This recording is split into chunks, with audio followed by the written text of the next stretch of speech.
Because if 1% of the influencers that has over 100,000 followers use their platform for something good, I don't care if you want to make sure that animal shelters stay open, the homeless kids have food to eat, your veterans, your kids with cancer, pick a cause and do something with your life other than just sitting there with your handout, just waiting for somebody to give you more money where you can go blow it in a casino. So it doesn't matter what you do either. You could be a comedian, you could be a chef on social media, you could dance half naked on TikTok in a bikini. It doesn't matter. It doesn't make you a bad person. What it does is make you a bad person if you take all of the damn earnings and all of the connections and all of the influence that you have on people and you don't use it to try to make this world a better place. It's not that hard to do the right thing. Hey y'all, I'm Zach Rushing and you're listening to Like a Farmer.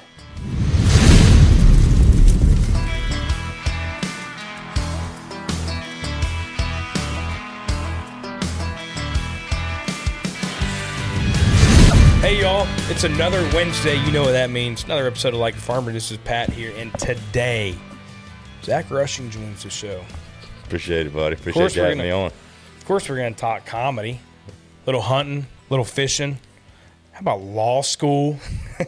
Wyoming football. Keep in mind, co-owner Josh Allen owns this podcast, so he's very familiar with Wyoming football. Talk about his new tour that he's on right now, everything in between. As always, every single Wednesday, come check us out on YouTube or wherever you listen to your audio podcast. Zach. Yes, sir. Congrats, man. Thank you, I think. I mean, what we talked a little bit about it before we turned the cameras on. I mean, I said you're killing it. You said it's killing me, and it's like that's part of the showbiz, baby. It's part of the job. It really is. It's part of the job. It's a necessary evil, but at the same time, I wouldn't trade it for anything. I really wouldn't. It's getting to travel all across the nation. Me, inside my team, we kind of have a little joke that I'm living the redneck dream. So all across the tour, especially with this tour I'm fitting to start on the 12th, we're doing something a little bit different with our socials where we're trying to live the redneck dream, but we're going to take me and put me into some situations that a redneck probably shouldn't be in. Like, for instance, I'm starting my tour in California. Yeah. And that's like the opposite of whatever, like everything that I stand for. But I've seen just through ticket sales out there and whatnot, there's a lot of rednecks out there. But they want me to go try like this green mocha matcha drink thing, and I got to go to this little seminar thing. My agency is really trying to push the envelope with me. I told them, I said, I have no problem having a mugshot. I don't care. So I guess we'll just see what happens. Look, I think you do a great job. And the first time that you and I met, it's like we were cut from the same cloth, yeah, which I love. I was doing a little bit of research. I got Zach coming on the show. I gotta be prepared and locked in. Yeah. Law school. I mean, I would have never guessed, Zach, that law school was even part of your resume at any point in your life. Yeah. Tell me how that even came about. So, like, coming up, obviously I was playing football and whatnot, but I pretty much knew that the chances of me making it to the NFL were very, very slim. So I had to come up with a backup plan. And my mom and my dad got divorced when I was young. Me and my mom have no relationship at all, zero. I don't even know if she's still alive. But me and my dad had a great relationship. And my dad told me stories coming up about how, during a divorce that she left him with nothing but, one fork and two quarters rubbed together. So when, say, law school, I never wanted to go be like a trial lawyer. I didn't want to go in and investigate this. I wanted to be a divorce lawyer, but I wanted to be the divorce lawyer for the guys because I do believe there's a lot of guys out there, good dads, that don't get their fair share in divorce, and I wanted to fight for that. And that's one of the reasons why I chose Wyoming is because Wyoming has a top-rated law school. They offered me a full scholarship to come play football after I finished my JUCO, and they offered me, if I signed with them, to where they would not only give me a scholarship through my bachelor's, but they would also keep me on scholarship through my master's and my law school, which was the plan until my senior year. I got diagnosed with Hodgkin's lymphoma, stage 4 cancer, and that killed that killed all the dreams. That's when you just kind of look up and you're like, I don't know what to do now. I had to go take chemo treatments. Stage 4. Stage 4. Yes, sir. I mean, how does that, if you don't mind hitting on it, like how does that even come? When you think about stage 4, any type of cancer, it's like, dude, number one, you better stop what you're doing, but to get your ass to the doctor immediately. Quickly. How did that even come about? Well, so it was my senior year. We just got done playing the Longhorns down in Texas, and we were getting ready to go to Boise State. And I just noticed that something wasn't right with my body. Like my strength was going down, my just overall physical ability was going down. And I ended up losing my starting spot after the Boise game. And I called my dad, and obviously my dad is thinking I'm in college, I'm staying in the bars, I'm drinking. I told him, I said, the only bar I'm going to is the weight room. Like, I'm working my ass off. I'm doing everything I possibly can. And then I started to develop like this lump on my neck right here, and it just kept growing and growing. I went and saw the team doctors and whatnot, and they told me that it's just an infection, like a little bit of a sinus infection or something like that. Well, Wyoming, as you probably know, is at 7,220 foot. There's not a lot of oxygen up there.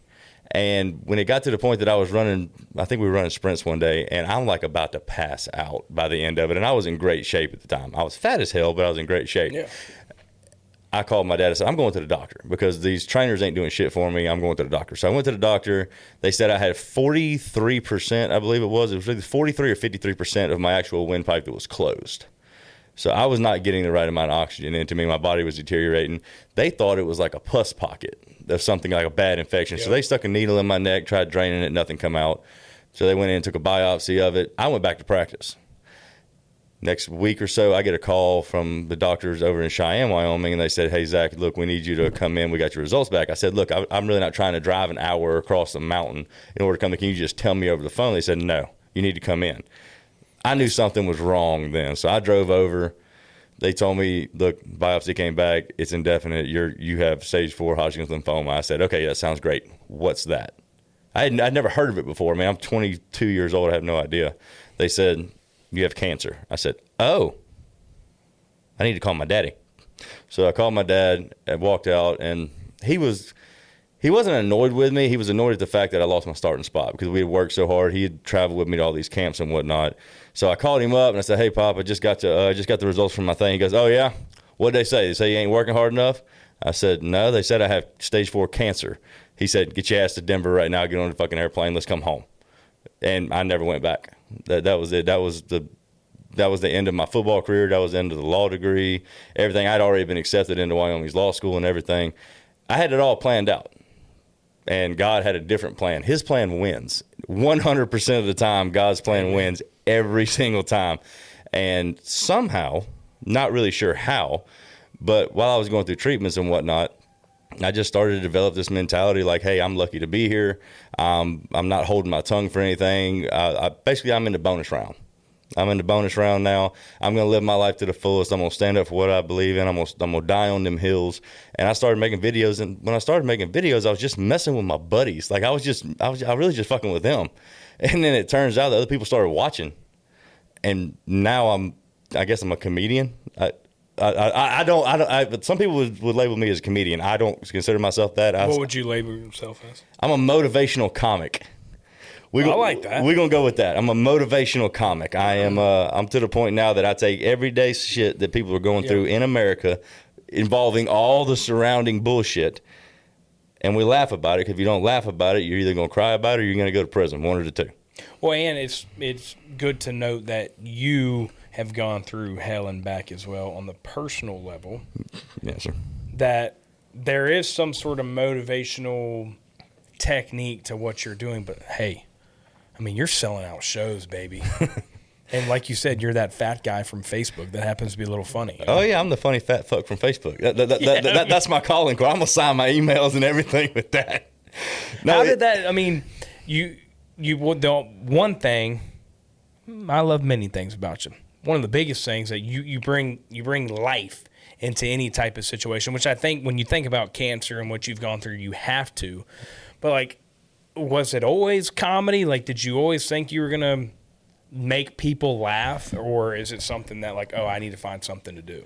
No. I wouldn't say I always thought I was going to make people laugh. I'll put it to you this way. When you're coming up and you're the fat kid, the only thing that's less attractive to a woman than a funny fat guy is a serious fat guy. Totally agree. So I started making everybody kind of laugh. I wasn't going to say I was a class clown because, I played football. I was captain of the team and all this type of stuff. But I always tried to find a better light of every situation and tried to make people laugh. I don't know anybody who wants to go to a function or go hang out with some people, everybody just immediately be miserable the whole time. You can't be fat and serious. You can't. If you're fat, you got to be funny. That's what I'm saying. Yeah. It goes hand in hand. It's like the movie Heavyweights. You know, you just gotta lean into what the hell you are. Good point. And it kind of worked out. I mean, I never in a million years thought that I would be on a stage with a. If you'd have bet me $1 billion in like 2009 when I graduated high school that everybody has, I was voted the most likely to not succeed in high school. That I didn't even know that was a fucking category. I think they made one for me, and they just. I'd have never in a million years believed that I'd be on stage, but through all of it, yeah, it's comedy, it's a performance, but it's actually who I am, and I think that's one of the reasons why I have the following and the loyalty of my following that I have is because I've never changed up. I don't hide who I voted for. I don't hide my political views. I don't hide where I stand on the good Lord. I am me at all times. That's one of the reasons why I'm one of the very few people in this industry who uses his real name. I mean, the fact that you are who you are and you do what you do, and you're vocal about voting for Kamala, and that's what I like about you, man. Like, if something. Oh, this is over. I've been wanting a mugshot, man. Look, I've been wanting a mugshot. You getting close? Them fighting words where I come from. Good Lord. I do think. What is really cool, in my opinion, and I need you to kind of educate me when it comes to this, it's kind of like songwriting. Like, you can sit here and be a country musician, but ain't never caught a fish or shot a buck. But, like, when you're on stage, you're talking about, so just life in general is funny as shit. I mean, you're big outdoors, man, which I can't wait to talk about that a little bit down the road. But it's just like, where are you getting this content, not only on stage, but dude, I mean, I'm giving you your flowers. Even content creation online is, your numbers are great. You have millions of people engaging with you. Just crossed over the 9 million follower mark. 9 million. Appreciate it, buddy. Appreciate it. I was stoked. I got a Woody whenever I crossed over 1 million. I'm saying. Yeah, I'm gonna get a terminal erection here shortly when I hit 10. Yeah. But I really don't. I can't put it into words because I don't come up with content. Everything that I say, or on my social media, or on stage and whatnot, it's all life experiences. And that's one thing I guess that I've always been really big on. I guess it goes back to being the funny fat guy. I've always wanted to experience life. We're only here for one time. Why stay shadowed and stay out of everything? I'm not saying that I'm a party animal, like I'm not going to Broadway tonight or anything like that, but go spend time, make memories with your friends and your family and the people who are there for you when you don't have anything. And that's one thing that I have is a great group of people that were with me when I didn't have anything, and they stayed with me the whole time. Now, I've got plenty of people wanting to come in now, but my circle's fucking closed. Yeah.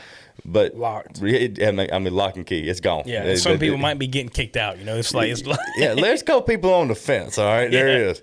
But as far as like content and whatnot, all you have to do is look around you. My dad had a saying. He said, if you do a lot more listening and a lot less talking, you'd learn some shit. And that's kind of where I've kind of lived my whole life like that. Just watch, listen to other people's stories, listen to their experiences.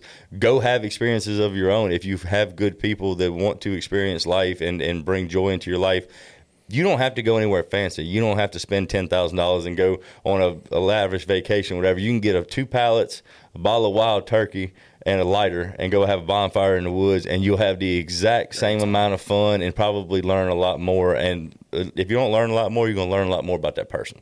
So that's kind of where I'm at. And I think that's what resonates to all my fans, or friends, I guess you would say. 100%. Where did you grow up, like the town? Wool Market, Mississippi, where the men are men and the sheep are nervous. I mean, that alone, you can get, I'm sure, just in that little old town, the content that you get from that is just... Yeah, there's been a couple viral videos that come out of Wool Market. A lot of people don't know where it's at. It's if you go south, you get to Mississippi, and you go south. Coming from the east. They're coming from the north, coming from the east. It don't matter. Just go south. Yeah. When you hit the water, you're there. Because the Wool Market, Mississippi is a little small suburb of Biloxi, Mississippi. So we're on the coast as far south as humanly possible. We got the Gulf right there. We got the river system. I like Biloxi. I've had a couple good nights in Biloxi. Yeah, but a couple bad nights, too. I had to mortgage a house down there one time at the Beau Rivage Casino. A dealer wasn't going to fuck me anymore. I was making my point. Yeah, it was time. Yeah, it was time. So you go home, though. I want this timeline. Okay. At what point did you, I don't know if it was a post or it was a live event that you were like, okay, because you got cancer free. Yeah. Well, I had to go through it. I guess I left that part out. So I got diagnosed in 2012 for the first time with my stage 4. So I went through chemo and radiation and whatnot in my local oncology department there in Biloxi, and then everything was good. I was in remission for 6 months. It came back again, stage 3. So I think I went 9 months the second time, and it came back again, stage 3. And that's when my dad looked at me and said, look, man, we're not messing around over here no more. Obviously, we got something wrong with you. We need to get you fixed. So he actually flew with me to Houston at MD Anderson, #1 cancer institute in the entire world. Went out there. They had a clinical trial and put me through it, radiation and chemo for, I don't know, I think it's 6 months straight, every day, 7 days a week, just alternating them.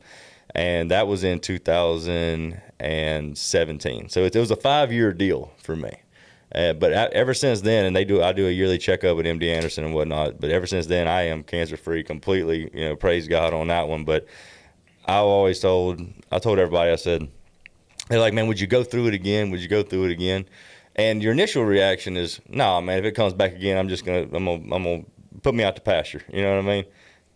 In the life that I live now, because of God's plan instead of my plan, don't get me wrong, if I was a lawyer reading cases, files, and stuff like that, everything, and it come back in and be like, you know what, I'm done. But living the life that I live now and the amount of people I get to meet and influence and hear their stories and just connect with, I love my life. I would go through it 3 more times if I had to. There's an old saying, I think Michael Jordan actually said it.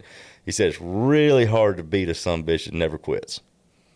It's impossible to beat them. So that's kind of the mentality that I'm taking with as far as my health struggles go. But I guess as far as the post wise, it was one post. It was it was one post. So I came back home and actually I went to Wyoming, but before that I went to Mississippi Gulf Coast Community College. I played for the Bulldogs. And there was a boy on the team with me. He was my left tackle. I played left guard. I had came back from Houston, been working with my dad, construction and whatnot, for a couple months. He called me up and said, hey, Zach, man, I hear you're cancer-free and everything, because when you're going through chemo radiation, you don't have an immune system. You can't go out and, go be around a bunch of people and whatnot. So he called me up and he said, hey, man, I hear you're better now. I said, yeah, buddy, I'm good now. I think I finally got it whipped. He goes, man, that's great. I've been wanting to see you. I know you've been battling a lot. We're having a cookout over at my house. Why don't you come over and come see us and you can come see me and my mom, my dad, my family and be there. Just come have a good time with us. I said, sounds great, buddy. Appreciate the invitation. So I went over there. This man is black. Black. I got invited to a black cookout. And when I say that the only 3 white things at that cookout was the salt shaker, the napkin, and me, that was it. All right. And I did not notice until I showed up. And I ain't gonna lie to y'all, I'm acting like a bitch. I am. I was scared shitless. I didn't know what the hell was going on. They kept on trying to get me involved in things that I didn't know how to do. Like they got me involved in a spades game that I didn't learn until later on. It's a dangerous place to be at a black cookout. Very dangerous. But by the end of it, I was walking back to my truck, and I had done said bye to everybody and everything, and I walked to my truck, and I put my hand on the handle, and I was like, whew, I survived that one. I opened the truck, and I felt the hand on my shoulder as my buddy, and I turned around, and the entire cookout, it's like 40 people are just all right there standing in my truck. I'm like, well, I did something wrong. And he looked at it and said, hey, man, Mama T's birthday is next week. You going to come on back? They invited me back to his mama's birthday. And the only thing that I could say was, you damn right I'm coming back, 'cause that's the best damn barbecue, the most fun, just all around general, just a good time. And I made a video about it. The video is on YouTube and it's on all my socials. It's like my most viral video of all time. But I made a video about it, and the world exploded. I think it had, in 2019, it was the #1 social media across all platforms most viral video. I think it had 3.2 billion views. Billion with a B. Damn. Yeah, it was nuts. And prior to that, you had no type of following. I mean, it was no. just, yeah. That's okay. Let's talk business for just a second. So it's common knowledge now. Influencers make money. We make money off views and whatnot. Yeah. I wasn't monetized when I made that video. I remember you telling me this. Yes, yeah. I did that video on my personal page. That video is what made somebody from Facebook reach out and be like, hey, you can get paid for videos like this, right? I was like, no, I was just making a video about my buddy in the Cookout. So that's when I switched over and become like an influencer type style page where you could have a following and whatnot. But this is the kicker. So 2 years goes by, I have a Facebook manager. And we were just shooting shit one day. I said, buddy, look here, I need you to do me a favor. I know I wasn't monetized and there's no way to recreate that. What would I have made off of that, my first Black Cookout video, if I would have been monetized at that time? He said, you don't want to know. I said, no, I do. I thought about this long and hard. What would I have made with the amount of views? He goes somewhere between the $6 and $7 million range is where you would have made on that video if you had been monetized. I was like, y'all wouldn't know who Zach Russian is. Like I'd have been in one and doneer. It's a big pill to swallow, buddy. Big pill. It's nuts. Damn. I know it sucks, but at the same time, life, God's plan. God's plan, and that video created all of this and the tour and the opportunities. And I mean, this is one of the ones I would take that though over my current situation, because I'd have took $1 million of that, put it all on black, put the rest of it in a high interest money market account at 6%, and lived the rest of my days. Y'all have never known I existed. I wouldn't even be a has been. I'd have been a never was. Hey. Never would have met me though, you know. Yeah, you're right. I might have to rethink on that. Yeah. I might stick it out, but it's been a wild ride, man. From coming from the beginning of shows and the type of shows that I started off doing. Yeah, like what was the first show that you did? I was in a VFW.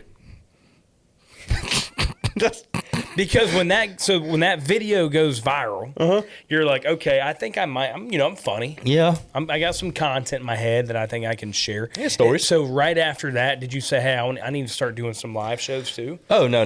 So it just was more online until you got to it was online until a buddy of mine who's a creator, and I had never met him at this time. It was more along like a mutual respect. Like I had followed him, he followed me back type deal. I'm sitting around the 700,000 person follower mark, somewhere right in there at this time. And I got a buddy by the name of Dustin Sims, who's a comedian as well. He's from Alabama, great fella. Love Dustin to death. And he called me up and said, hey man, I have a show in Baton Rouge, Louisiana on a Thursday night, and the tickets ain't moving real good. I got some tickets left. Have you ever thought about doing stand-up comedy? I said, well, no, but I mean, if it's got hair on it, I can ride it. If it's got a beat, I can dance to it. It ain't nothing to this shit. You know what I mean? He said, well, would you come open for me? I said, shit, I'll give it a shot. Hell, Baton Rouge ain't 2.5 hours from the house. I'll run over there real quick. So I let everybody know that I'm headed to Baton Rouge with Dustin Sims, and the tickets sell out immediately. I'm like, hey, I helped him out. You know what I'm saying? This is great. And then we get to the show, and I'm the opener. So I go out, and I just tell like two funny stories. I think one was a fishing story, and one was a hunting story. And got a standing ovation at the end of it, passed the mic off to Dustin for him to do his set. And I didn't know how like comedy worked. I didn't know how shows work. I'd never done this before. So when I got off stage, I was headed to my merch booth. I was going to go check on all my people, ask my team and stuff how I did and everything like that. When I went to my merch booth, everybody got up out the seats, and they came to my merch booth while Dustin is on stage. And the security comes over to me. He's like, excuse me, sir. Excuse me, is there any way that you could maybe go to the green room? The headliner doesn't have anybody to perform to. And I'm like, oh, my bad. Yeah. So I ran back there, and it was that night that his agent was at the show. He came to me. He said, look, man, you probably got a good living to be made at this. Would you like to do stand-up comedy? And I was like, yeah. One less thing. You know what I'm saying? That means I ain't got to make so many social media videos. I can live life and be on the road. Yeah. Plus, somebody offers you, hey, you want to go on a nationwide tour? Nobody's going to turn this shit down. Yeah. You don't know what it entails, but you're not going to turn the shit down. But I took off on that. Then I had the Elvis Presley thing happen to me where I had a shitty manager for the first time. So fired him. We went our separate ways, kind of did things by myself for a little bit of, I'd say probably about 18 months, 2 years. Still doing small shows, you know. And then I got picked up by one of the biggest, actually, right when me and you met, I got picked up by one of the biggest talent agencies in the nation, Levity Entertainment. Shout out Levity. The shout out Levity. And you're too good at your job, actually. Yeah, that's what we were just talking about. My agent, he called me 10 minutes before I got here. He was like, hey, man, I got 3 more appearances for you today. I said, no, I'm not going to do that. I'm going to leave here. I'm going to get a beer, okay? You're too good at your job. Calm down. But no, it's been now this Redneck Logic Tour that I'm doing this year is the biggest tour I've ever done because there's so many cities. And as of this morning in our meeting, we released all of the shows and all probably about a month ago. But right at, end of probably about middle of January. And I had 39 shows between February 12th and May 15th. But we added 7 more shows because 7 shows have sold out already. So we're adding like matinees to these shows. And this is the first time this has ever happened in my life. Like normally I'm like standing on the corner like, hey, y'all want to come here, a funny fat fuck? I mean, y'all want to come to the show? I guess I finally crossed over that threshold now where people I might be a little bit more noticeable than I think I am. That's awesome. Now, is this your first like a big tour, you would say? No, I did the Forgotten Breed tour in 2021, and then this could be the biggest. So this is by far the biggest because the tour that we have released right now is only half of it. Because I am shooting an outdoor show on the fishing side of things through June and July, and then I go back out on tour from August to October. That's the second half, but we're still battling. There's one thing about me is I'm controversial, which is not hard to be on social media these days. Yeah. It's really not. I mean, just standing up for what you believe in is considered controversial nowadays. There's no way around it. I could say the sky is blue. Somebody's going to argue with me about it. Somebody's going to say that's prejudice or that's racist or that's any of these things. It doesn't matter what you say. As long as you stand up for what you believe in, you're going to have haters in this world. And I'm learning that with a lot of venues in this industry. I'm talking, deep off in the industry right now, but the shit that we have to deal with. I've had Antifa show up at my shows protesting. I've had what's the other one? Just different groups that have showed up at like my Toccoa, Georgia shows and places you wouldn't think that they would show up at. Yeah. They show up at protesting shows, won't let my fans in and whatnot. My fans beat the shit out of them, and then they walk in. It's a great time. I don't get to partake in any of it because I don't know about it till after it's done. But a lot of venues have kind of heard about the rough and rowdy crowd that I bring with me, and if there is a protest or something going on outside, that they don't have to call the cops. Like my people are going to take care of it.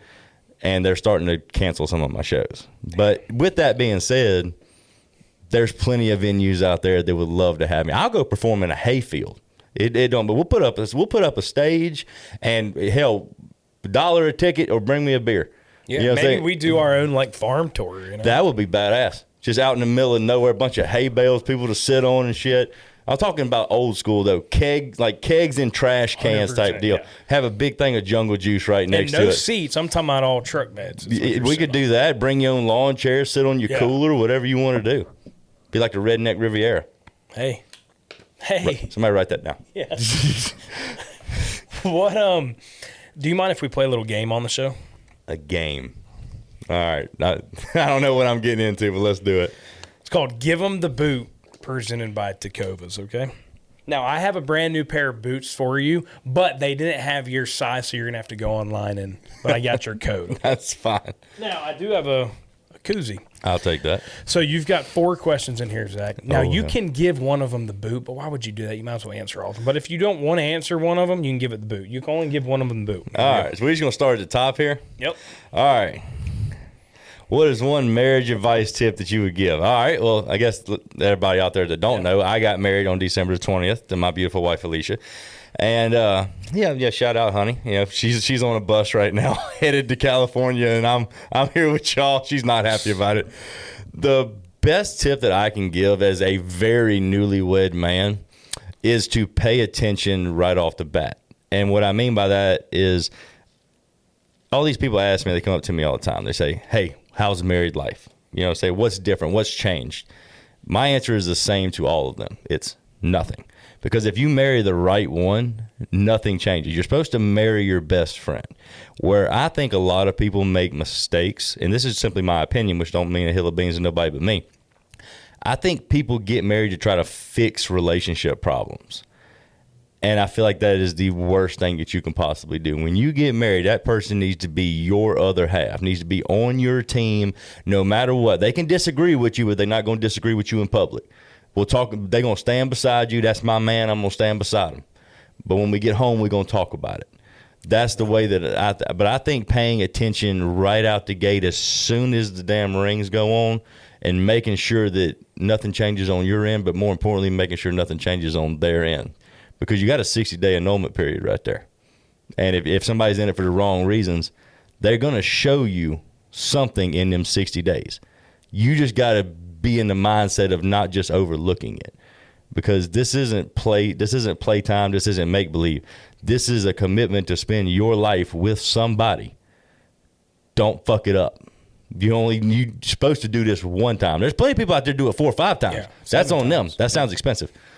Do it once, pay attention, and I mean, really, other than that, it's just wake up every day and try to be 1% better for your partner than what you were the day before. It's the most simple advice I can possibly give. All right. Let's see here. Next one. That one's done. What is one thing people don't know about Zach Rushing? I never grew up, so I'm put off this energy I've been told of like the rough and tough, blue collar, rowdy, this, that, and the other thing, and I am. I got a Christmas tree farm. I own a dirt racetrack. I had a charter business, a roofing business. I'm blue collar as it gets. I'm also really, really obsessed with Pokemon cards still. I'm playing the game. Now, did you keep all of them? All of them. I've got them all. No, this never stopped from 1999 until today. I used to have the binder. You still got it? I don't. You're an idiot. I know. Yeah. I don't know why. I think it's a nostalgic thing. Like back in the day, my dad was like real big into baseball cards. Right? He left me a collection of 250,000 baseball cards. I think I counted them the other day. I think I got like 96 Ken Griffey Jr. rookie cards in there, all pristine, perfect, still in package and everything. And it was kind of mine and his thing. It was my way of collecting. I started collecting with him, and when he passed on in 2021, he just fueled even more to the fire. And then I started making adult money, and now I can feed my itch to open Pokemon cards.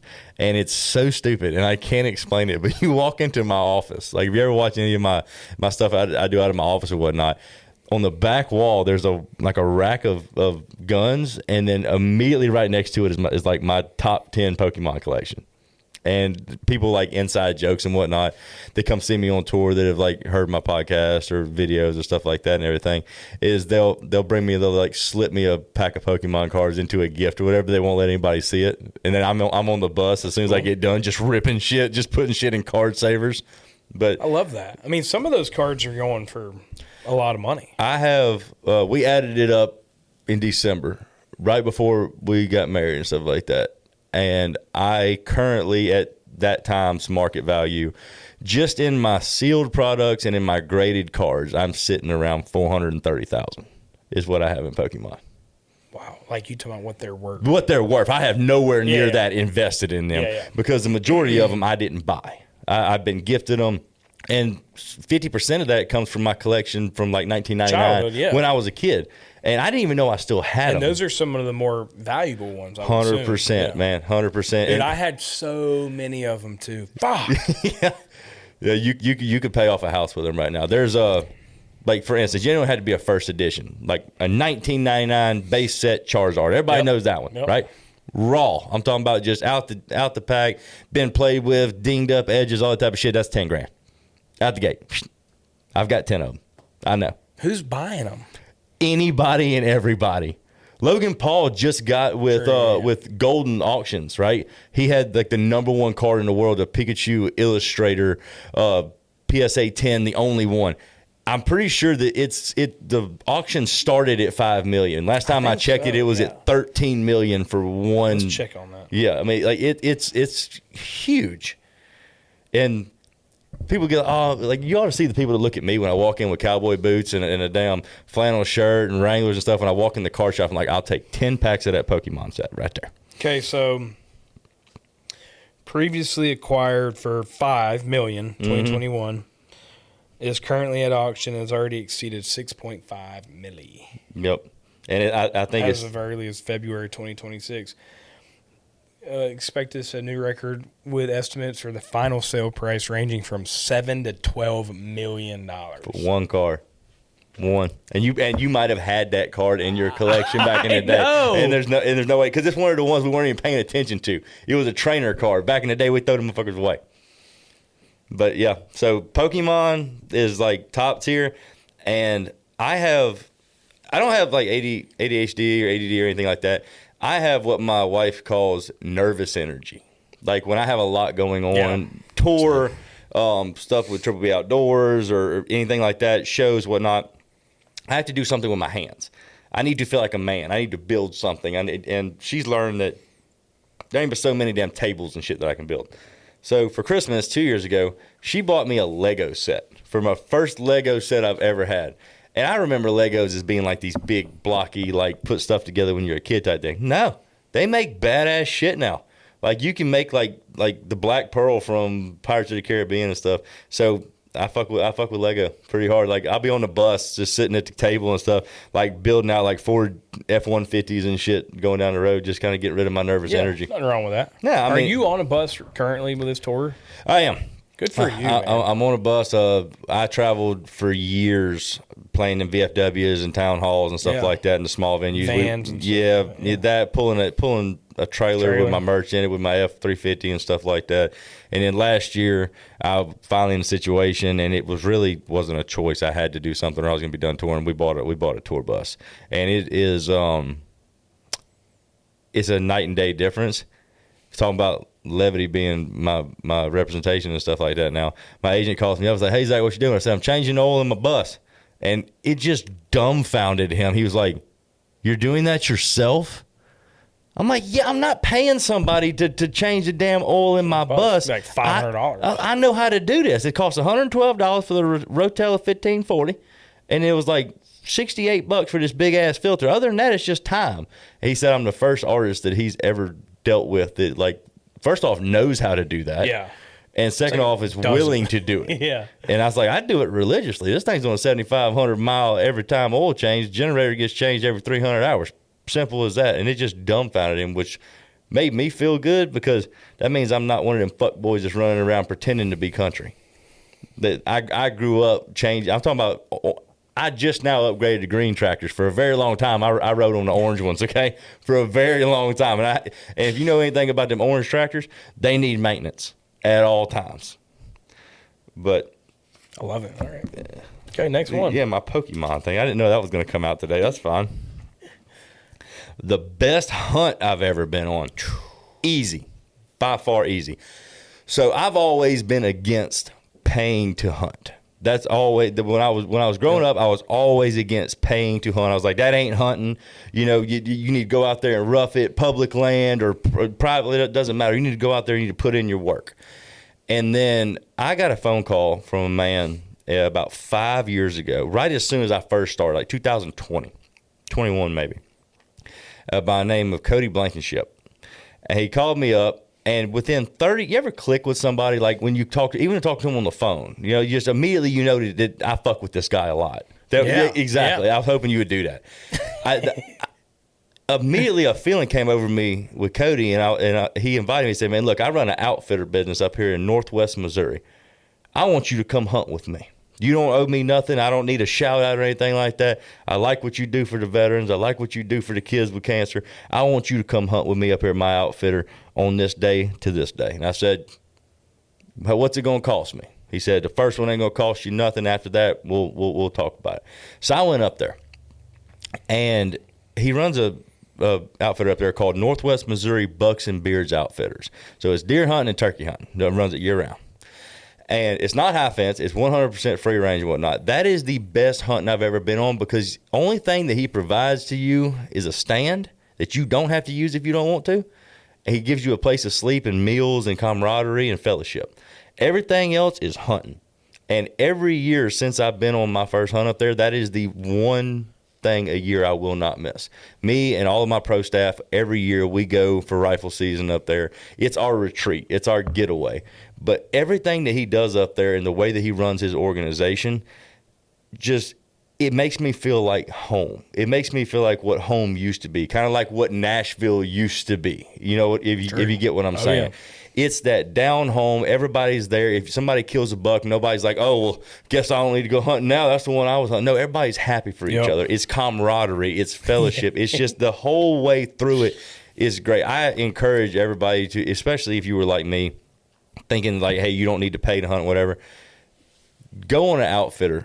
Just one time, give it a chance. I hope you get a good one. If you're looking for a good one, call my buddy Cody up there. He's been sold out for years, so I don't even know if you can get in. Yeah. This isn't a plug for him. I'm just telling you that he had to make room for us. I have to buy 10 spots a year in advance just to go hunt with him.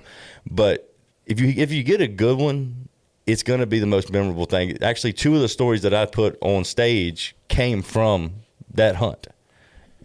First time up there, I killed an 11-point that I never would have seen anywhere else in the world. I feel like you were like me. I can't sit still in a damn deer stand. No. Now, when I'm in a duck blind, I can move around. If I got to smoke a cigarette. I'm big on the duck blind. Okay, I'm a deer hunter once a year, and it's in Missouri, up there in Northwest Missouri, Bucks and Bears. Every other day that is federally legal, I'm in a duck blind. Yeah. Every other day. And what you said, I hope you get a good outfitter because it brings a lot of memories. If you get a bad one, it brings some memories, and it turns you off from it too. Exactly. It gives the good outfitters exactly. Yeah. We do Stewart Ranch in Oklahoma, which is and they do some deer too. But that's I go there to duck hunt. Unbelievable. Is it really? And it goes back, especially on the duck outfitters. You have so many personalities because of the guides out there. Right.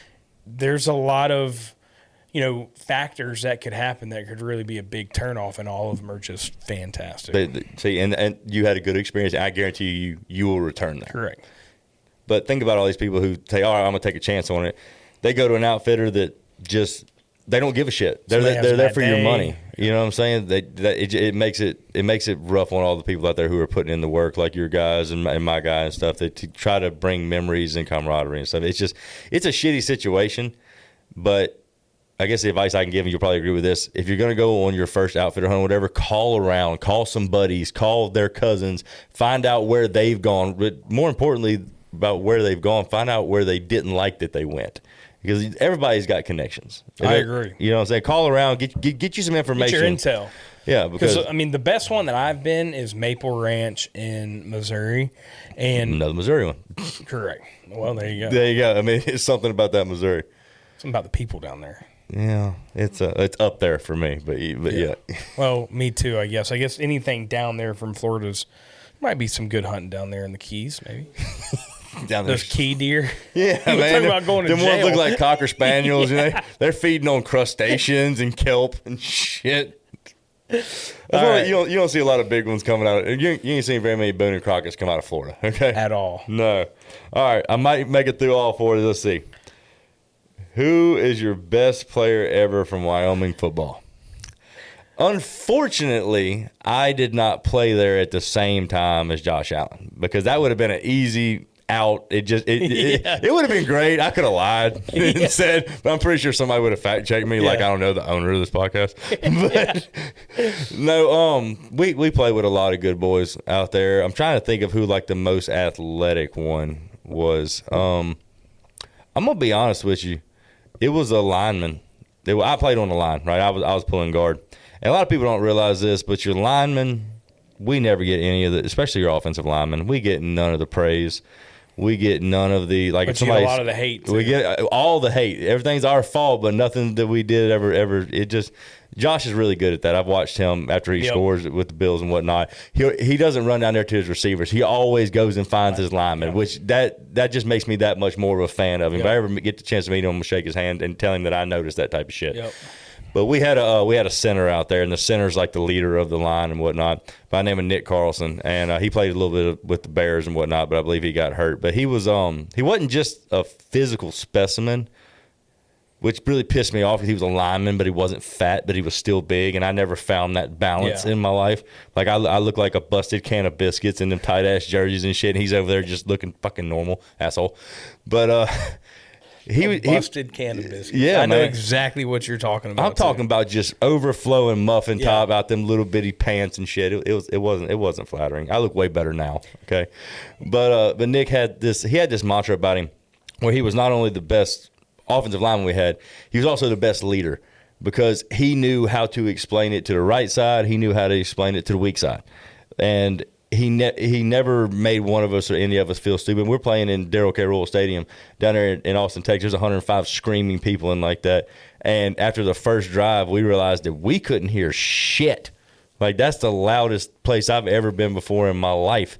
And we went 3 and out first time because we were Wyoming against the Longhorns. I want to make that known. Like, they were bigger than I thought they were going to be. All right. We come off, and we can't even hear the snap count. And Nick comes up with some kind of system with his fingers on the ball where we're basically watching the ball, and whenever he moved like one pinky, which wouldn't call it offsides or whatever, he'd snap the ball. That's the only way we ever come off the ball without getting our shit rocked, because the first drive I got put on my ass 3 times. There was this guy by the name of Alex Okafor. He fucked my shit up so bad. And I mean that wholeheartedly. Like, if you're watching this, man, fuck you, okay? Like, I mean that from, like, with my whole chest. He dislocated my right shoulder and my left hip in the same play. I hate him. Hope he steps on a Lego. He's an asshole. But I couldn't hear the snap count, and he didn't care. He fired off on the ball, and I got my shit rocked, and I remember I came to the sideline, and Nick come up to me and goes, "You good?" I said, "I want queso." That's the only, for some, they got it on film. It was viral before I even had a page. It was viral on the Wyoming stuff. It was like Zach Rushing gets his shit rocked and immediately wants chips and salsa and queso. But no, Nick was probably the best player. Now that we had, of course, better athletes like Tashawn Gibson and stuff like that were at the safety who's still playing in the NFL, Pro Bowl invites and stuff like that. But that's my take on it. You don't always have to be the best athlete to be the best player. I love that. It's a good answer. Hey, there you go. I made it through all 4. Look at me. Give him the and boot. I get some TECOVAS. This fucking kicks ass. Hey, y'all, it's Pat, and I'm excited to welcome Ducks Unlimited to the Like a Farmer podcast. Your hunt starts with healthy wetlands and associated habitats. From the Alaskan wilderness to the Atlantic flyway, across America's Great Plains and down the Mississippi Delta, Ducks Unlimited has been protecting and restoring habitats for nearly 90 years. But their work is far from over. They need our help to reach the next 1 million acre milestone and ensure waterfowl for generations to come. DU volunteers and supporters have led the charge to fill the skies with waterfowl today, tomorrow, and forever. Why don't you come join the team that's making a real difference? Ducks Unlimited is powered by people like you. With your help, they can continue to raise funds that drive wetlands conservation across the whole continent.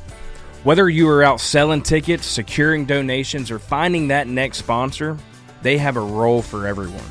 If you want to join today, visit www.ducks.org/volunteer. Ducks Unlimited, conservation for a continent. What do you think? Keep me updated on the tree farm. Is that still going? Yeah, so Because I know it now. Was it your grandpa who started? Yeah, a little bit of background on this. So Rushing Farms was created in 1959 by my grandfather, who wanted, his favorite time of year was always Christmas. And to be honest with you, they were poor. So him and my nanny, his wife, they would go out walking through the woods in Mississippi as their dates. They would have like picnics and whatnot. Well, my grandfather started finding little seedling pine trees, and he would start digging them up.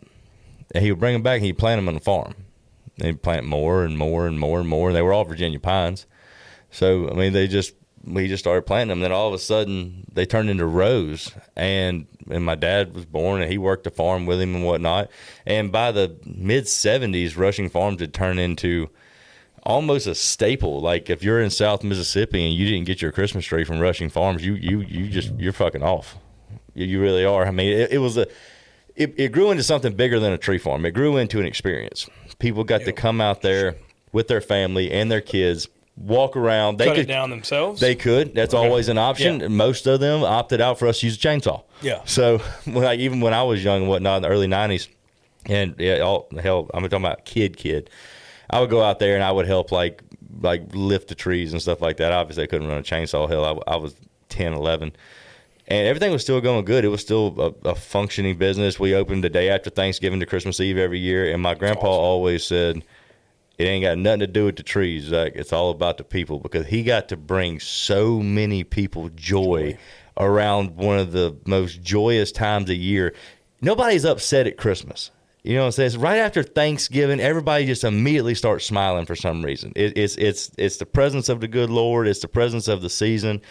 And they all brought that same energy out to the farm, and there's kids running around, and Mommy, Daddy, I want this tree. And then you had to watch sibling debates about which one, and then most of the time they just end up getting 2 trees. But 2005 came through, and we had something happen on the coast of Mississippi. A lot of people probably heard of it. It's called Hurricane Katrina. Katrina wiped us out. I mean, it was just, it blew all the trees down. There was no saving them. Which there's something to be said about that, because when you think about Katrina, you just hear about the wreckage in New Orleans. Mm-hmm. But what these hurricanes, especially where I'm at in Florida, on the ag side, you just want to talk about damage. Like, I do wish that was more highlighted than just these cities. It's terrible what happens in general, but I appreciate you mentioning that, because it's like, hey, we got freaking slapped over here too. Nobody, like, I'm be dead ass honest with you, and I'm gonna catch some hate for this, but I really don't give a fuck. New Orleans didn't get the worst end of Hurricane Katrina. New Orleans wouldn't even been on the headlines if they'd have put the money in years ago that was raised in order to fix the fucking levees, right? It flooded. It didn't get destroyed. Yeah. Biloxi, Mississippi, past Christiana, Mississippi, all the way over to Mobile, Alabama, and Pensacola, we got fucking smoked. I'm talking about, we were right outside the eye. And for anybody out there that doesn't know, the worst part of a hurricane is the northeast corner. It's always going to be the one that fucks everything up, because that's when your sharpest direction of wind turns. We had nothing left. It looks like a circle, but if you look at a hurricane, it's always oblong. Yep. It'll go up here, and it's immediate. It goes out and immediately comes back in. We got our shit rocked, and we had, I mean, all of our casinos were gone, our beaches were gone, our condominiums were gone, everything was gone.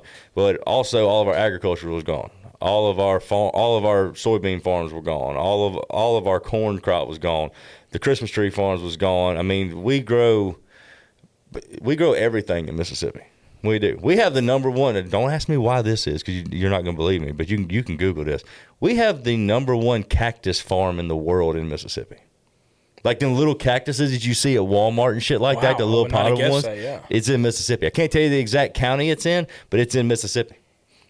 All of that shit was gone because Hurricane Katrina. It's not that it was the worst storm. We had Hurricane Camille come through in 1969 with 205 mile-an-hour winds. Katrina wasn't that bad of a bitch. It just didn't leave. It was a stage 5 clinger is what the fuck it was. It just hung around for 27 hours and just continuously just beat the shit out of us. But you're absolutely right. People, they focus on the destruction. Yes, it's horrible when people lose their houses, their homes, their loved ones, all that type of everything.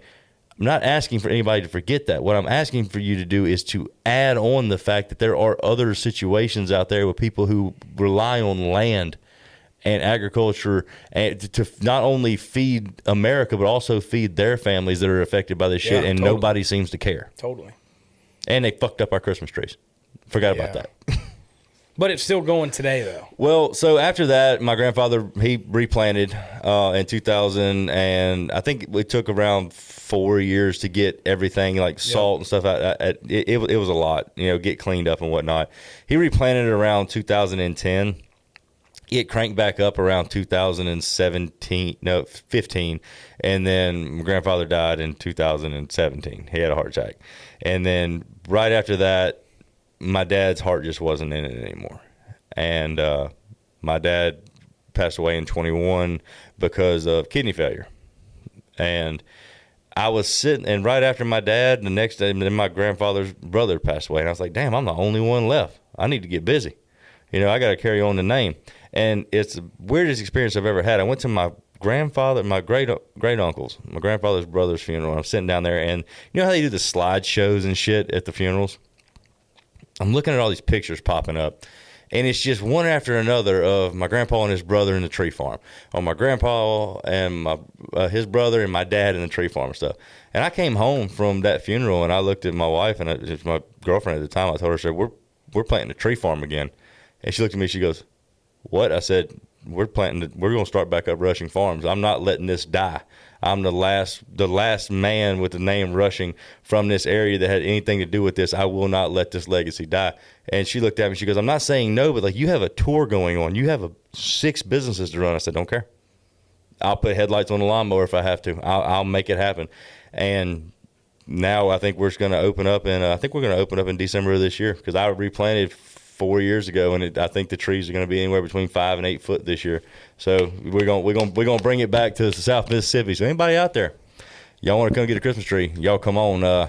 Be watching my Facebook and stuff for the actual release date, because Felicia, my wife, she said, you sell the trees, I'm selling the experience. And anytime that she says she wants an experience, it's always expensive, and I don't know what the fuck she's talking about. Good though. Next thing I know, she's in the bartending school at night. She's making Christmas cocktails for the ladies and stuff. They have a whole flea market set up out there where different vendors can come in and sell snow globes and wreaths and candies and all this type of stuff. She's got a little train that goes through the damn trees and stuff for the kids, and she's got all this shit figured out. And I looked at her, I said, I support you. I want nothing to do with any of this shit. I'm selling trees. She goes, I got this, baby. You just go ahead and do your thing. I'll sell the experience. Dude, I love that. It reminds me of that new song, MacArthur, that just came out. Love that fucking song. Love it. How awesome is that song? That, you want to talk about storytelling? That is storytelling. That's my Mississippi boy, Hardy. He can write them. Dude, Hardy might be the greatest storyteller of all time. Mm-hmm. Between him and Ernest. Yeah. Between him and Ernest is probably the two. I said that one of my goals while I'm somewhat in the industry is I have 2 goals. One is I want to meet Hardy, because he's a hometown boy that popped and made it, and I actually have 2,000 acres in his hometown. That's where I hunt. We got to make that. Hardy and I have the Outlaw beer together, man. Really? Yeah, we're both on the Outlaw Light team. There you go. Yeah, I'd love to just shake. I don't want anything from him. Nobody has to see. We won't be no pictures taken or anything like that. I just want to shake his hand and say, buddy, I'm so proud of you for putting Mississippi on the map. And then the second one is because you have to set goals for yourself. And I have been training for like 10 months for the opportunity to do this. I'm going to figure out a way to be famous enough to get to be on an episode of Bob Does Sports. It's happening. I'm going to make that happen. I have put a $60,000 golf simulator in at my house just to get prepared for when I go play them. I'm dedicated because I'm with you on that.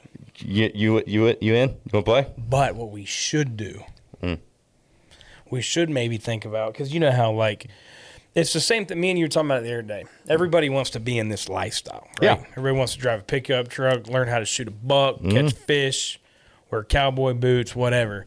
What we do is we create our own golf show that's around it, and then maybe we go against Bob Does Sports. I fuck with that hard. I'm in on that because I actually have a golf thing coming up this summer that I think you're going to want to be in on. You want to hear about it? Yes. Because I'm going to tell you anyway. Okay, it's called Redneck Golf Series. Okay. All right? Very similar to how Bob and them do it. We're going to split up into 2-man teams, best ball. Rules of Redneck Golf. 1 player from each team must drink a beer a hole. Okay? It can be the same one for all 18 holes, yeah, you can alternate. Yep. Whatever player does not drink the beer at the end of that hole, in a stroke play, at the end of that hole, however many shots his team is over par, that's how many shots of Patron that player has to take before they can tee off on the next hole. See how far we make it. I want to see it work. I don't think we're going to finish all 18 right out the gate. Yeah. But I'm feeling like a 9-hole match could work right out the gate, maybe like a par 3 course. But we build up to that. And I fuck with it. I think we create that, and then we get Bob and them. We'll go do their version of whatever. We got to eat donuts or pizza or drink Have-A-Days or whatever. Then they come play against us in the Redneck Golf. But we go about and we challenge, Ern and Hardy play golf. Like, we go and challenge. Hold up, Rascal. Hardy's like a +3 fucking handicap. I ain't trying to. Hardy ain't beating me. I'll challenge Hardy right now on the golf course. All right, well, you're on my team. Right now. Fuck y'all's alliance. All right, you're on my team. I'm in on it. I am. But we need to keep chewing on that. I think that could be awesome. I think it'd be a great series. We're highlighting, golf, but we're bringing kind of our people into the game of golf. Absolutely. I mean, it's where country meets country club. I fucking love that. That's a bar right there. You should send that to Hardy. You should write a song about that. That's what it is. Yeah. It's when country meets country club. I think it could work. I really do. I do too. Tell me about, because you mentioned earlier, you got all these businesses. Yes, sir. And shout out on I do before we leave the Christmas tree farm, anything I can do to help. I think that's awesome. Thank you, buddy. Generational, keeping it going. I think that's awesome. Our grand opening, I'm gonna get you to come over and just you can ride around in the buggy with me, and we'll just watch all the happiness. That'd be awesome. We'll do that. Triple B Outdoors, something you're really passionate about. Yes, sir. You want the full story, or you want the spark notes? Absolutely, man. I got drunk on wild turkey at a hunting camp with two of my buddies. I do remember this part. Yep. I remember this part. And I woke up the next morning so hungover. It was so bad I didn't go hunting the next morning. Nobody did. We was playing cards the night before. That's how I got so fucked up. Walking to the kitchen at the camp next morning, I look right there on the table, and there's a napkin, and it's got a picture of 3 bees drawn in it with what looks like animals in it, but it's very poorly drawn. And I walked over there, and I got one eye open. I'm like, who drew that? And my buddies was like, you drew that shit last night, and you kept going on and on and on about this outdoor brand that you're going to make.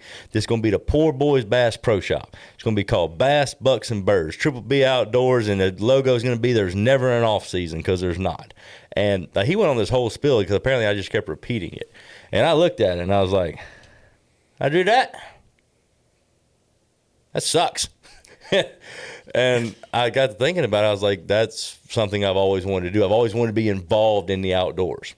And I brought it to a local print shop, and I slid them over this napkin that had wild turkey stains and cigarette butt ashes and shit on it. And I was like, can you put this on a hat? And the lady in there, she looked at me, she goes, yeah, honey, we'll get you. I've done business with them for years. We're Rushing Farms, merch and stuff like that and everything. So I slid it over to them. They're like, yeah, honey, we got you taken care of. 2 weeks later, I didn't have any money. You know what I'm saying? I was young. I didn't. The Facebook hadn't taken off yet. I wasn't making any money yet. I was making $300 a week working construction. I had an $800 motherfucking truck note in order to pull my construction equipment. So I was pinching pennies, but I had enough to buy 12 hats. I took one. I gave my dad one, my grandpa one, and I sold 9. When I sold them 9 to my buddies who all wanted to support me, I was able to buy 24. When I sold them 24 because it started to take off, I bought 48. And then I bought 96. And I just kept going and going and going. And people really started to buy into what I was trying to portray, which is that you don't have to pay top dollar to get quality shit. It's very similar to agriculture, farmers and whatnot and everything like that. There was a thing on Shark Tank not too long ago about a gentleman that come on there with the little domes that went over it, and they were asking him why he don't charge more money. He said it's because it's for farmers. Yep. You know what I'm saying? And they just fell in love with him because of that mentality. It was that episode of Shark Tank that I watched that made me into my mentality when it comes to Triple B Outdoors. I don't want to charge all these big high prices and stuff. I want people to. I remember not being able to afford good shit. I remember that. I remember going into Bass Pro Shop or any of these damn stores and stuff and just looking at stuff, window shopping inside. Like, man, one day I'd like to have one of them right there. Well, what a lot of people don't realize is that bow or whatever it is, that pack of arrows or that gun or whatever, you can't afford that. You can't afford it from that store. You can't afford, you go in there, it's a $45 hat that costs them half of that. You know what I'm saying? They're more worried about making their profit than they are providing a good product to the working man. Hey, shout out to TECOVAS. That's it, right there. Perfect example. You can go buy a boot. It doesn't have to be from, I'm not going to name that name, but we can, I'm really excited about that. I'm going. Well, before I leave here, I'm going to order my pair because I've wanted some for a while. I'm just too cheap to get them, really, to be honest with you. But I really just kept letting it build and build and build. And I went in there one day and I told my dad, I said, buddy, my outdoor brand's taking off. And he looked at me. He said, Zach, do me one favor. And I said, what you got, buddy? He said, don't make this into one of them fuckboy brands.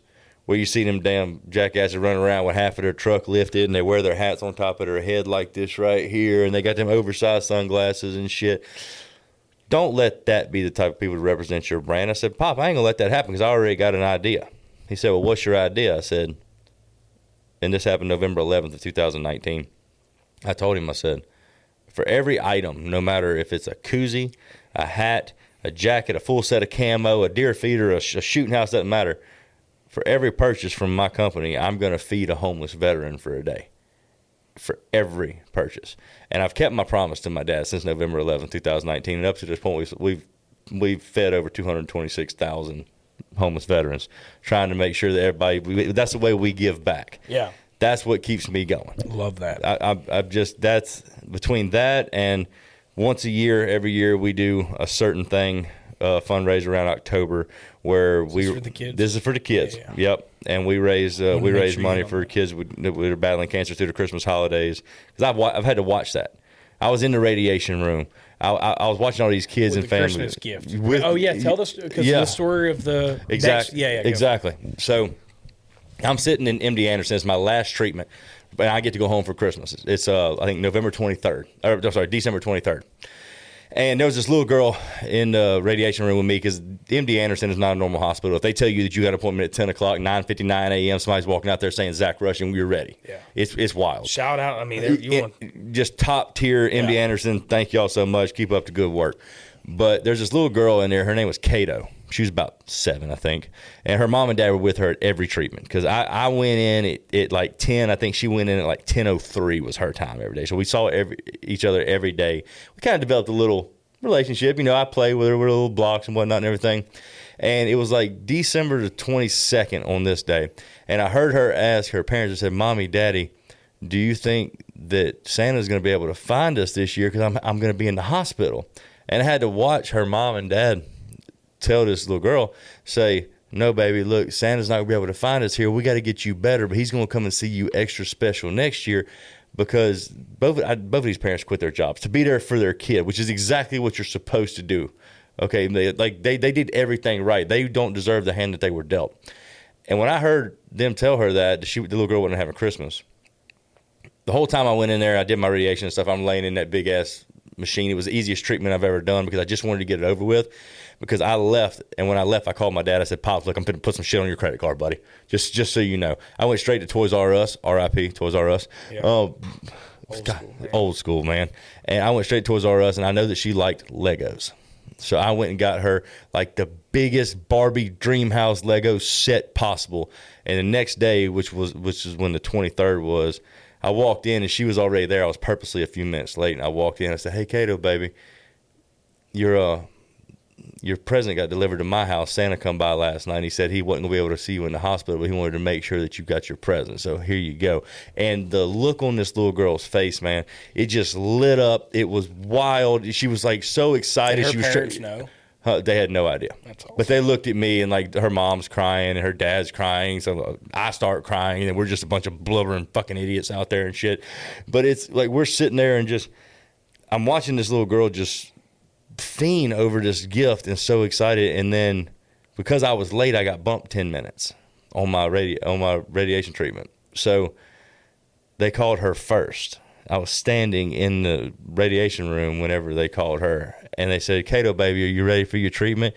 And it's the first time in 6 months that I watched that little girl look up at that nurse and said, "Yeah, come on, let's hurry up and get it over with. I got a new toy to play with." It motivated that kid to want to go through another treatment, to want to fight one more day. That founded the Zach Rushing Foundation, where every year that's what we do. We make sure that, and we do it through Triple B Outdoors too. We do it through our 30 guns in 30 days that we do every year. We do it through multiple sweepstakes throughout the year, raising enough money to make sure that when we deliver these toys to the hospital, we brought $47,000 worth of toys in December over to Mobile Women and Children's Hospital, and every kid that was staying in there had a Christmas that year. Now, are you jumping hospitals? I'm trying to. We have sent donations to other ones, but because of my schedule, I'm not actually able to physically deliver toys to these other hospitals. But so it's just kind of wherever you're at the time. It's kind of wherever I'm at. Mobile, which is, in my opinion, better. You can kind of spread the love. It is.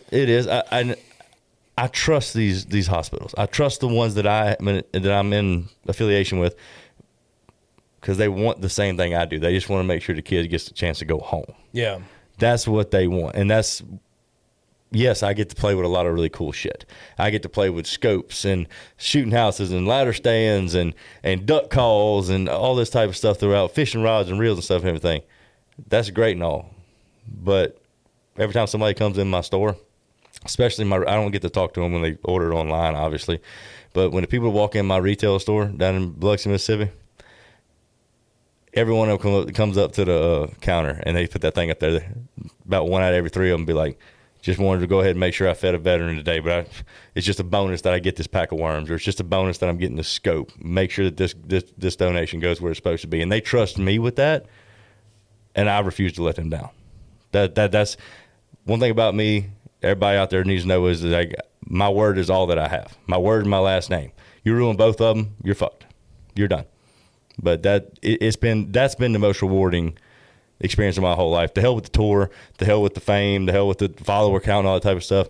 Getting to watch them kids open them presents on Christmas morning and then laying my head down at night knowing not only did I do that, but I was also able to make sure that somebody who fought for this country is now living on the streets, had a hot meal today. My life's complete. You're good. I'm good. I don't need nothing else. Dude, I don't need anything. I love that, man. The kid thing, we need to figure out how to do some of that stuff together. That is fantastic. Like, that is really cool. And you say, like, that other stuff doesn't matter, but, hey, it does, in the fact of, like, you're using your platform in the right way, which is super cool, too. You ever notice, when I know that me and you just met a couple months ago, but you ever notice that you don't see me collab with very many people? No. You don't see me, I don't fuck with anybody. Correct. And it's because the majority of influencers, and that's what that we're labeled as, the majority of influencers are in this for one reason and one reason only, and that's the fucking paycheck. The likes and the clicks. They're in it for the likes, the clicks, the fact that they can go get a new Lambo, or they can go on this vacation to Bali, or they can go do this and that, and the other. If 1% of the amount of people out there that have a voice, and I mean in today's time, it ain't your politicians, it's not anything like that, it's your influencers. We have a responsibility that was bestowed upon us by our own doing. We have a responsibility to try to make this world a better place. And we're doing the exact opposite. When I say we, I mean them. Because if 1% of the influencers that has over 100,000 followers use their platform for something good. I don't care if you want to make sure that animal shelters stay open. If you want to make sure that homeless kids have food to eat, your veterans, your kids with cancer, pick a cause and do something with your life other than just sitting there with your fucking hand out, just waiting for somebody to give you more money where you can go blow it in a casino. So it doesn't matter what you do either. You could be a comedian. You could be a chef on social media. You could dance half naked on fucking TikTok in a bikini. It doesn't matter. It doesn't make you a bad person. What it does is make you a bad person if you take all of the damn earnings and all of the connections and all of the influence that you have on people and you don't use it to try to make this world a better place. It's not that fucking hard to do the right thing. It's really not. Preach. Hey, Aria, we need to cut that right there. Yeah. And that's what everybody always asks me, Pat, you get all these people on the show, like, that's awesome. Like, that's so cool. And I've said my only goal, and I'm just attached to it, I mean, multi-generational farming family back home, I just want to make this word farmer popular. And I don't care if you're from it, if you made a bunch of money and you want to get into it, or if you don't know anything about it and you want to educate yourself. That's right. I want to make that word farmer popular because we need them every single day. That's my only goal in life, is to make this one word popular. It's on its way because it's cool to be country again. Right. We went through a transition between 2000 and this year to where the country boy was a laughing stock. Yeah. We were considered low class. Redneck, hillbilly, white trash, this, that, and the other. What the world is realizing now is the world got to have rednecks. They need farmers because something has clicked in people's brains to where if there's no farmers, there's no food. If there's no rednecks, there's no mechanics. There's no more houses being built. Yeah, I'm just there's no plumbers. I'm talking about blue collar as a whole. A whole, trade school more than anything is more important right now. I put 3 kids through trade school when they came to me. I said, I won't give you the money. You bring me your tuition. Exactly. Yeah. I'll pay I ain't for giving it. you your money, kid. No, I ain't. No. Go hell jack up that truck. Throw No. some rims in it. Yeah, make half fucking lift kit and shit. No, we're not doing that. Throw some Rockfords in it. A little bass. Now, if you do good in school, maybe I'll throw a little bump in the truck. Yeah, maybe, but I'm not opposed to it. First off, I'm gonna make sure that you have it. It's so rare today to see a kid that want to learn how to work. That's what trade school is. You want to see some real kids that got their head screwed on straight. It ain't at the damn universities. Go find you the trade schools. That's the boys that done realize that, like, hey, look, I'm going to have to work my entire life to provide for whatever kind of family I'm going to have. This is the school that teaches me how to provide.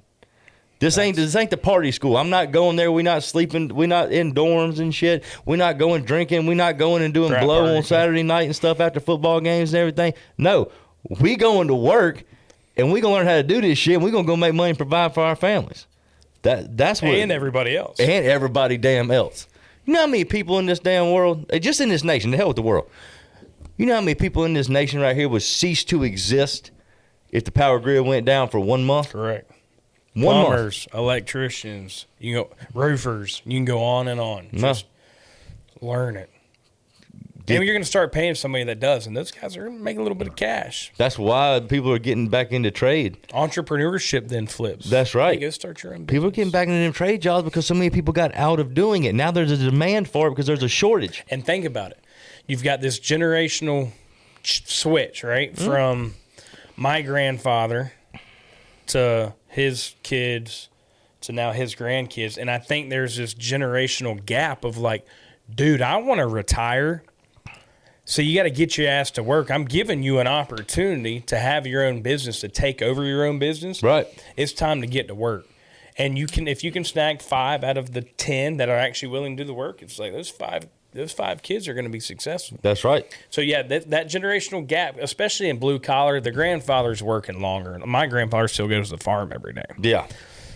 My mom's been at the farm every day, but at some point she's getting to the age where she wants to. So now it's up to that next generation, and you're starting to see that with a lot of trades. Why do you see all them old generations have so many kids and everything? It wasn't because they just didn't have protection. Protection has existed since the 1600s. Yeah. They had all them kids because they need some damn help on the farm. Yeah, got to figure out which one of y'all can work. Yeah, which one of y'all can work a hoe? Yeah, this is good timing. And by the way, hey, for coming on the show today.